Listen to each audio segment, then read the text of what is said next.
En Consultores del Pueblo nos preocupamos por tu salud. El día de hoy recordamos el día de lucha sin tabaco en el mundo.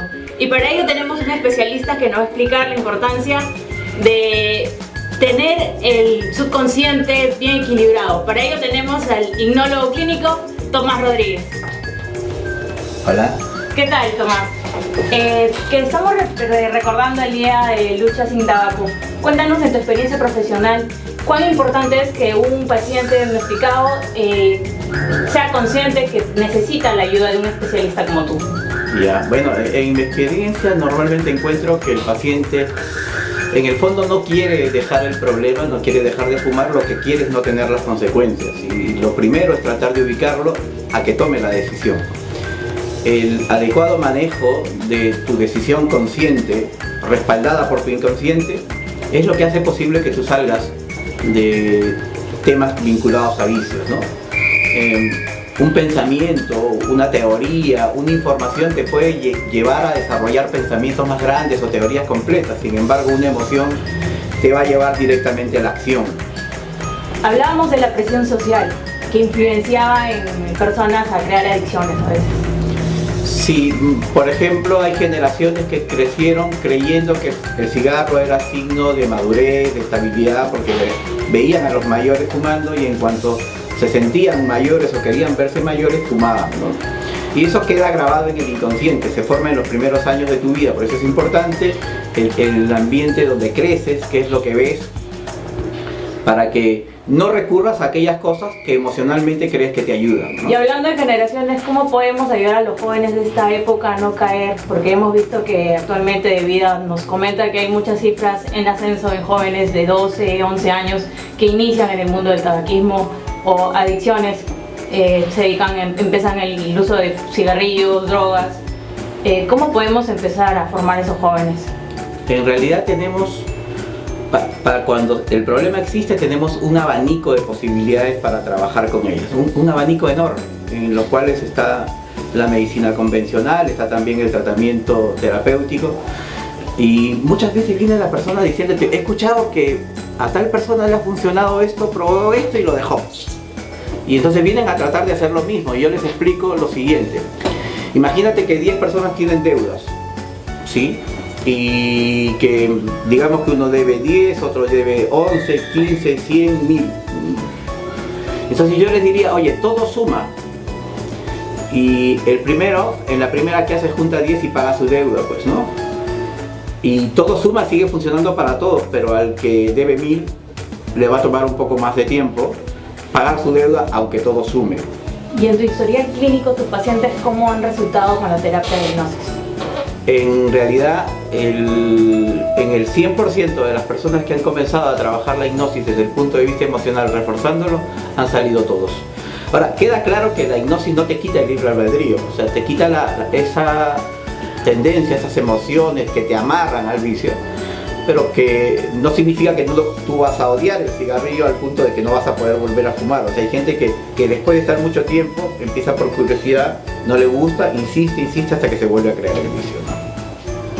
Bajo el subconsciente, ¿cómo podemos sacar a flote de que él tome las riendas de nuestro cuerpo y pueda él librarnos de estas adicciones?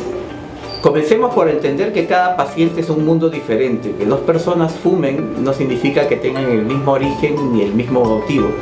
¿Qué lo ancló a su vida personal? ¿Qué levanta? ¿Qué emociones dispara cuando fuma? Es diferente y tienen diferentes orígenes por los cuales se amarran al cigarrillo. Entonces, para poderte responder esa pregunta, tendría que tener a la persona adelante, hacer un diagnóstico, un poco como la conversación que hicimos al principio, y trazar una hoja de ruta para sacarlo. Pero creo que lo más importante de esto es que el paciente enfrente la idea de que si de verdad quiere dejar el cigarrillo. Yo tengo claro algo: si tú quieres dejar el cigarrillo, yo te aseguro que te puedo ayudar a dejarlo.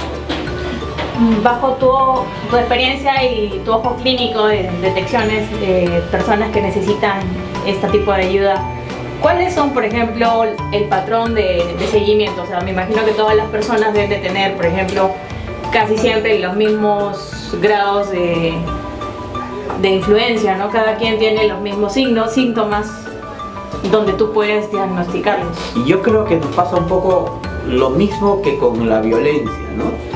Que de alguna forma todos somos un poco permisivos con la violencia y por eso es que está creciendo más. Con el cigarro igual, o sea, no enfocamos bien el problema del tabaquismo, ¿no? En cualquiera de sus formas, pero por ejemplo el cigarrillo no es un problema solo de la persona, no solo implica que la persona no ame la vida, pues porque nadie me puede decir que ama la vida si consume algo que se la está quitando, sino también es un total irrespeto y desconsideración por los demás, porque no hay forma de que yo fume y no afecte al resto del mundo. No hay forma de que yo fume y no esté haciendo que se enfermen también los que me rodean, y por último estoy contaminando el mundo entero. O sea, yo no tengo derecho a decidir, yo puedo contaminar a todos los demás y tú no puedes hacer nada. Yo comentaba a veces, por ejemplo, que la ley dice prohibido fumar en sitios públicos, pero resulta que la calle es pública y todo el mundo fuma en la calle y no le puede decir nada. Parques. Aún aunque te metieras en un submarino y te fueras al fondo del mar y fumaras solo ahí, a la hora que salgas igual, pues el humo va a tener que salir en algún momento y vas a contaminar al mundo. Entonces lo primero que hay que entender es qué significa, qué está revelando de la salud mental de la gente el cigarrillo. ¿Sí? Por ejemplo, yo no puedo obligar a nadie a que deje de fumar, que es lo que le digo a las parejas de los fumadores. Pero pregúntate por qué te casaste con un fumador. ¿Por qué no fue importante que fumara? Ahora que tienes tus hijos es importante. ¿Por qué no fue importante antes? O sea, deberíamos ver desde antes el problema, ¿no? ¿Qué está diciéndole al mundo que el ser humano puede hacer cosas que lo lastimen, que lo dañen? Todo lo que nuestros químicos de ansiedad, de temor, no solo paralizan la hormona de crecimiento y paralizan las células madre, generan una serie de problemas en el cuerpo, sino que crean las enfermedades. Y en el fondo es eso. Fumar es una forma clara de no estar amando la vida y rechazándola. Hemos tenido casos de gente como este actor Pepe Vilar, que murió con el cáncer y seguía fumando sus cajetillas y seguía con su cigarrillo, así plenamente aceptado. Y, verdad, recordando eso, hay gente que dice, bueno, ya me diagnosticaron, ya tengo cáncer, voy a morir con esta enfermedad. ¿Y ya para qué dejarlo? Y ya para qué dejarlo, ¿no? Sí, y en el fondo es lo mismo, todo el tiempo ha dicho, ok, me voy a morir, pero ¿qué importa? Yo tuve la oportunidad en algún momento en que tuve un momento difícil a nivel de mi salud, y en una reunión alguien me dijo, oye, fuma, total de algo ahí de morir. Yo, por ejemplo, tengo esto, que yo lo interrumpí y digo, ¿sabes qué? Muérete solo. Yo no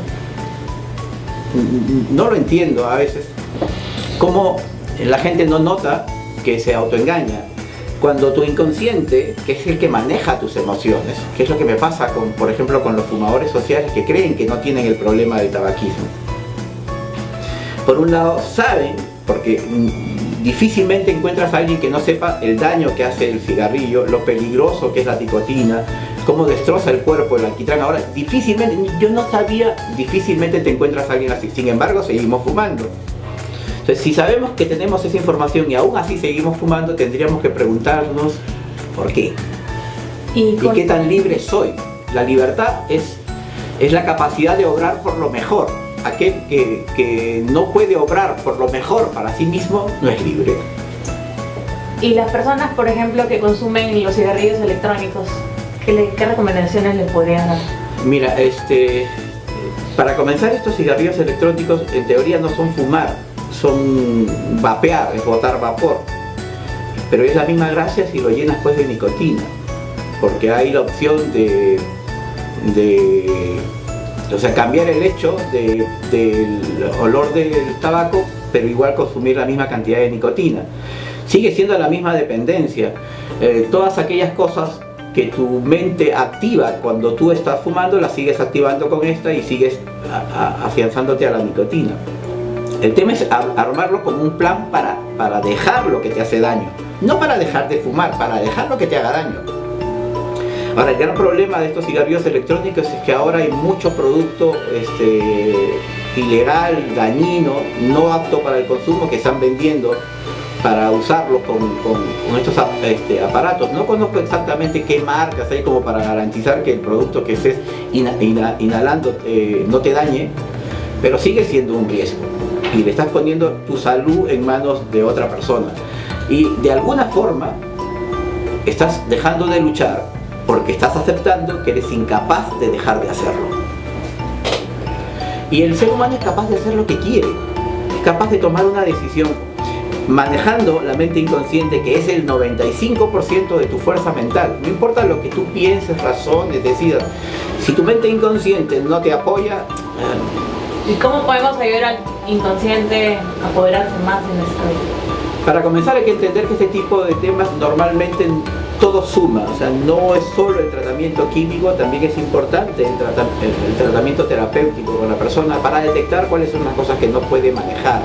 Hay ahora, como la programación neurolingüística, por ejemplo, la hipnosis clínica, hay una variedad de hipnosis como la conversacional, que yo tengo la costumbre de explicárselo a la gente conversando, como los primeros minutos que empezamos a conversar y podemos movilizar ideas y detectar cosas. El inconsciente te da información en el momento en que te comunicas.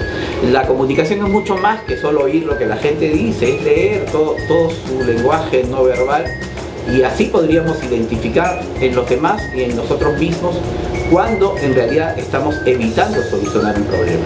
¿Y algunas recomendaciones que podrías darle a las personas que se encuentran, que consumen o son fumadoras o cualquier tipo de adicciones, ¿no? Porque en realidad creo que tus consejos prácticos como coach nos ayudan en realidad para todo tipo de adicciones, ¿no? Lo primero que les diría es que una adicción solo existe en aquel que la quiere y la crea, que es posible dejarlo, es posible hacer una vida mejor cuando tú crees que es mejor una vida sin cigarrillos. Todos los casos son posibles de solucionar, pero primero hay que trabajar en tu interior, ver qué cosa es lo que te lleva a hacer cosas que te dañan. Muchas gracias, Tomás, por la entrevista. Gracias a todos los amigos que nos están viendo por Consultorios del Pueblo. ¿Dónde te encontramos para más información? En primer lugar, también agradecer la oportunidad de compartir contigo, todos en esta mañana. En mi fanpage, en el número que te he proporcionado, pueden escribirme por WhatsApp a ese número y así ponernos en contacto para ver cómo podría yo separar alguna sesión en algunos de los lugares donde estoy. Es la forma más fácil de manejar mi agenda. Muchas gracias.